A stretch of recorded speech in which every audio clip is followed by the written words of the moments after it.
the Canucks could still have a big move coming. Now let's get straight into it.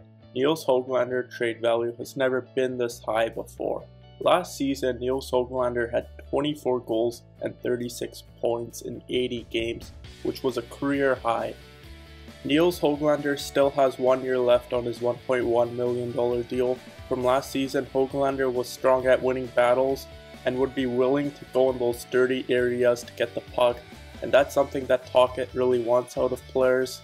Hoglander finished the year with a plus-minus of +23, with the ability to be a force all around the lineup for the Vancouver Canucks.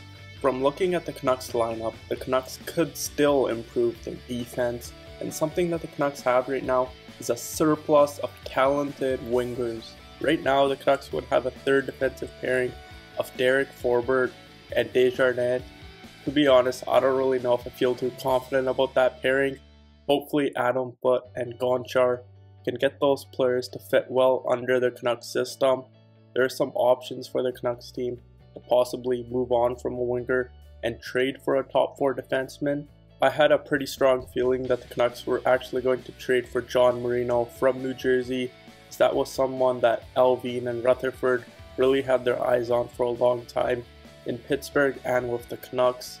A player who has been in many trade speculations recently is Nils Hoglander. I'm going to be completely honest with you here. I do not think that the Canucks will move on from Nils Hoglander, and here's why. The Canucks management and coaching spent a lot of time with Nils Hoglander, developing him into the player he is today. He brings a lot of energy up and down the lineup. Last season, Hoglander was always buzzing on the ice and was a player that would bring energy. I know that Hoglander did not have that same impact in the playoffs. However, I think that next season is a real test for Nils Hoglander. Nils Hoglander spent time in Abbotsford, and his development was a huge success for both him and the Canucks. I think that with the smaller ice in North America compared to Sweden, Hoglander really benefited spending that extra year in the AHL to improve offensively and defensively.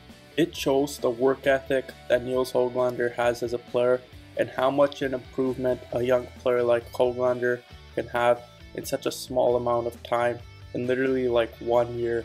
The Canucks have a lot of options with Hoglander and need to make sure that they capitalize here and get the best value from Hoglander. I would be surprised if Patrik Allvin trades Nils Hoglander.